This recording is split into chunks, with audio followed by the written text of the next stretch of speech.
Merci.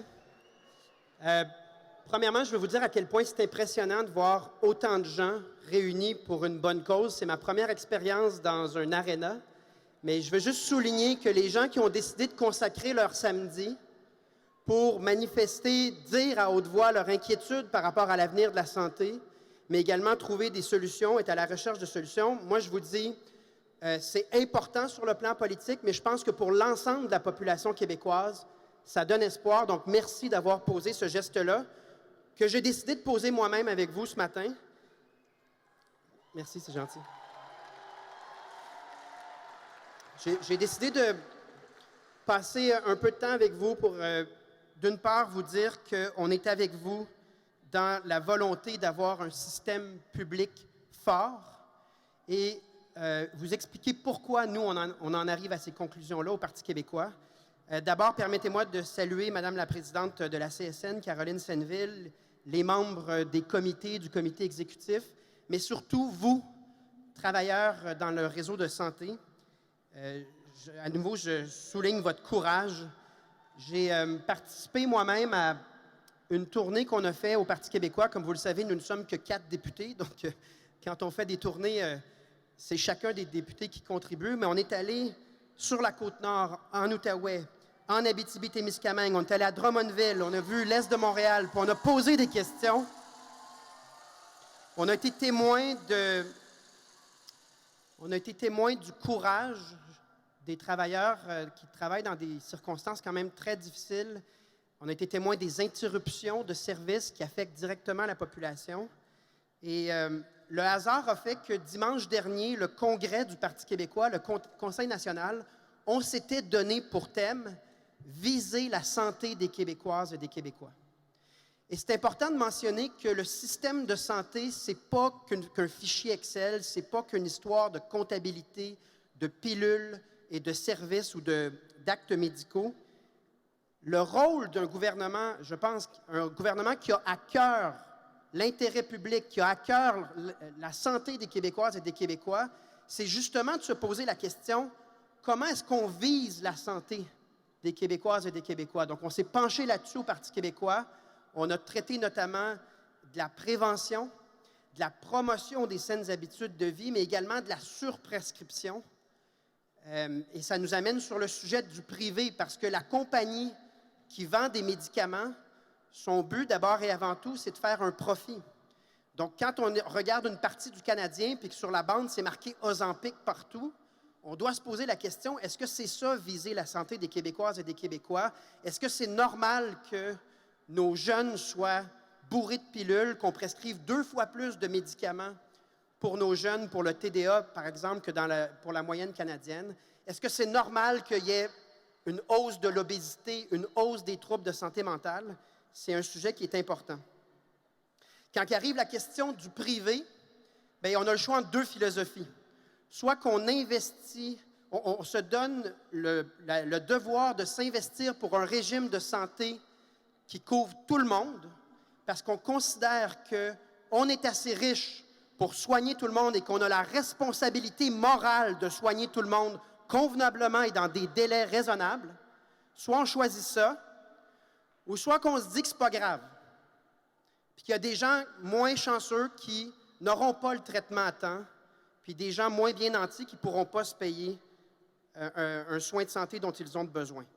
Le Parti québécois fait partie des partis politiques qui, évidemment, répondent que la santé, c'est universel puis qu'on a le devoir de donner ce service-là. Mais il y a des partis politiques qui disent que la manière d'y arriver, c'est plus de privé en santé. Et là, je parle de la CAQ et du Parti libéral du Québec. Ils vont dire, non, on est d'accord. On veut bien soigner les gens, mais c'est grâce au privé qu'on va y arriver et c'est pour ça qu'on va créer des mini-hôpitaux privés. C'est pour ça qu'on va on va encourager les agences de placement privées dans le domaine de la santé. Donc, regardons ensemble si c'est vrai. Puis là, on n'est plus dans les idées politiques, on est dans les faits.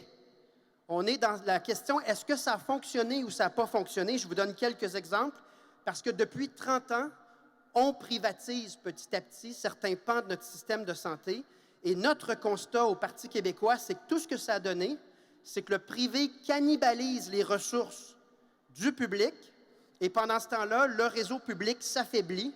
Tout ça pour permettre un profit de certaines entreprises. Je vous donne quelques exemples. Sous Philippe Couillard, on a ouvert des cliniques privées. C'était supposé coûter 4 millions de dollars. Finalement, ça a coûté 80 millions en fonds publics. Qu'est-ce qui est arrivé après? Bien, cet argent-là s'est envolé. Les compagnies ont même été revendues à des intérêts albertains dans un certain cas. Donc, ça a coûté une fortune. Pour quel résultat, au fond? Le résultat qu'il y a des professionnels qui étaient très importants et très utiles dans le réseau de santé se sont en allés au privé. Même chose, plus récemment, les agences de placement pour plusieurs types d'emplois, dont les infirmières, les préposés, les paramédics. En 2018-2019, ça coûtait 261 millions de dollars à l'État québécois. L'an dernier, 2023-2024, ça a coûté 2 milliards de dollars. Pensez-y, là. Pensez-y, qu'est-ce qu'on aurait pu faire d'intelligent? À quel point on aurait pu améliorer notre réseau de santé puis vous soutenir si on avait investi cette somme-là de 1,8 milliard intelligemment. Et pendant ce temps-là, les services se détériorent dans le réseau public. Pourquoi? Bien parce que simplement, on est allé chercher les ressources au privé, au public. On les a amenées au public, mais qu'est-ce que ça crée comme situation pour les gens qui font le bon choix? Puis merci à vous, là. Pour ceux qui demeurent dans le réseau public, les conséquences sont très, très graves sur les conditions de travail parce que les gens sont moins nombreux pendant que ça nous coûte une fortune. Plusieurs autres exemples de privatisation démontrent, notamment la place des GMF qui ont remplacé le CLSC. Plusieurs autres exemples nous démontrent que le privé, il va là où il y a des profits, mais son rôle, ce n'est pas de veiller à la santé des gens. Et donc, les exemples que je vous donne devraient nous amener à la conclusion absolument rationnelle que si on veut soigner tout le monde, il faut faire confiance en notre réseau public.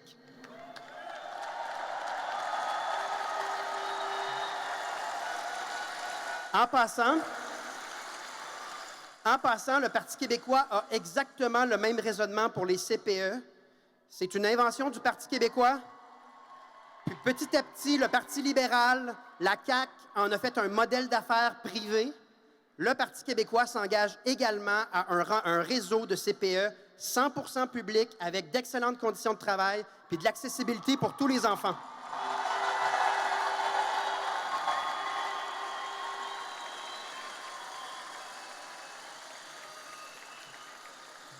Je ne vous cacherai pas que les défis sont imposants devant nous. Si on est honnête, il faut nommer que le vieillissement de la population exerce une pression importante sur le réseau de santé. Il y a une dégradation de la santé des Québécoises et des Québécois qui devraient tous nous alarmer puis nous regrouper. Je vous ai parlé d'obésité, de santé mentale, mais il y a vraiment des signes comme quoi il faut s'occuper de la santé de notre monde. Il y a eu des changements démographiques soudains récemment également qui exercent une pression. On n'en parle pas assez souvent, mais François Legault nous avait dit que grâce à son nationalisme fédéraliste, on irait chercher 6 milliards de transferts en santé à chaque année. On en a obtenu un seul. Imaginez la différence que ça ferait si on avait 5 milliards de plus à chaque année dans le réseau de la santé. Et c'est pour ça que je suis indépendantiste. Nous allons aller chercher 82 milliards de nos impôts et le réinjecter dans les services à la population.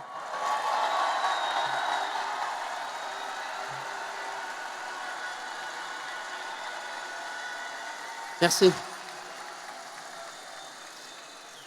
Donc, il y a plusieurs facteurs, mais de tous les facteurs qui ont eu le plus d'impact récemment, c'est cette propension de nos gouvernements à jouer aux apprentis sorciers en disant que le privé va tout régler. Et à la fin des comptes, toutes ces expériences nous indiquent qu'en fait, ça nous a coûté plus cher, puis on a moins de services, puis nos travailleurs sont moins bien soutenus. Donc, il y aura un virage advenant un gouvernement du Parti québécois pour notre réseau public. Je ne vous ai même pas parlé de la centralisation aussi, parce qu'on a tout centralisé au lieu de faire confiance aux gens de manière décentralisée. Prenez l'exemple d'Optilab. Cette centralisation ne livre pas la marchandise. Notamment, il y a des coûts élevés reliés à des transporteurs contractuels privés à nouveau. Donc, il y a beaucoup, beaucoup de travail devant nous. Mais au Parti québécois, on croit à un réseau public fort.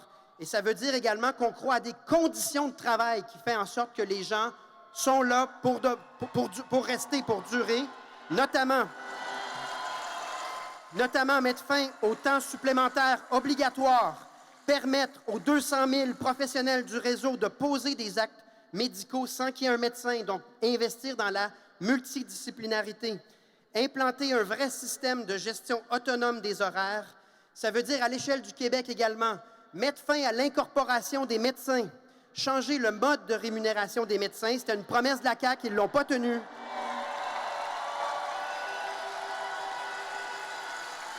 Je vous ai parlé aussi de décentraliser le réseau. C'est notre engagement. Et d'ici aux élections, qui sont quand même dans 2 ans, bien, comptez sur nous pour surveiller les coupures qui vont passer par Santé Québec. On a entendu qu'on voulait couper jusqu'à 1,5 milliard de dollars, mais que ce ne serait pas le ministre qui serait responsable, ce serait Santé Québec qui n'aurait pas à répondre à toutes les questions. Ça a déjà commencé. Il y a eu des coupures.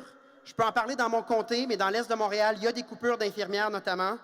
On va veiller au grain, on va s'exprimer en votre nom le mieux qu'on peut, mais on commence déjà à avoir des impacts sur votre travail et évidemment sur la qualité des soins.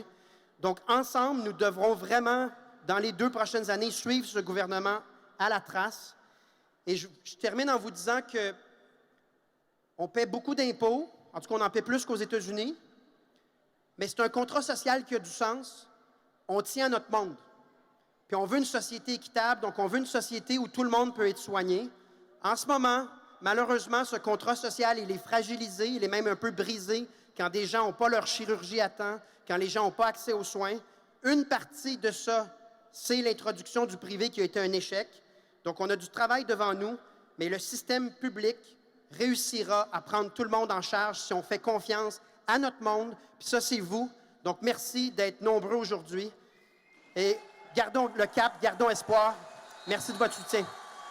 Merci.